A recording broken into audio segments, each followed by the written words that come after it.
আপনারা যদি এই মূর্তিটিকে ঠিক করে ধ্যান দিয়ে দেখেন তাহলে দেখতে পাবেন এই মূর্তিটির সারা শরীরে কিছু না কিছু আকৃতি বানানো রয়েছে।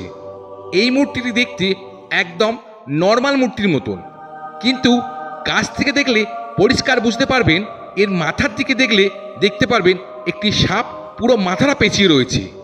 এর নাকের দিকে দেখলে লক্ষ্য করে দেখবেন টিকটিকির মাথা, আর পিছনে দুটো পা আইভুড়োকে কভার করেছে, আর চোখ দুটো যেন ব্যাঙের মুখের মতো। এই মূর্তির গোপ দুটো যেন মাছের আকৃতি, আর থুতনিতে কাঁকড়া রয়েছে, আর কান দুটো ময়ূর।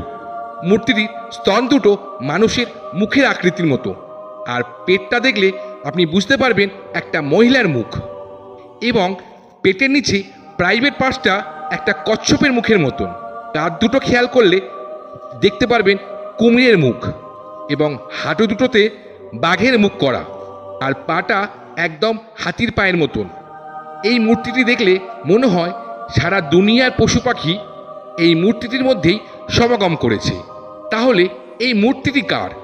এই রকম আজব মূর্তি আর পৃথিবীতে কোথাও দেখা যায় না। এই মূর্তিটি হচ্ছে ছত্তিশগড়ের টানা গ্রামের দেবরানী জেঠানী নামে একটি মন্দির আছে, সেখানে এই মূর্তিটি স্থাপিত আছে। এই মূর্তিটি যেমন তেমন মূর্তি নয়, স্বয়ং মহাদেব পশুপতিনাথের মূর্তি। এই মূর্তিটি মাটির নিচে থেকে উৎপন্ন হয়েছে। এই রকম আরও ভিডিও দেখতে হলে আমার চ্যানেলটিকে সাবস্ক্রাইব করবেন এবং একটি লাইক করে দেবেন।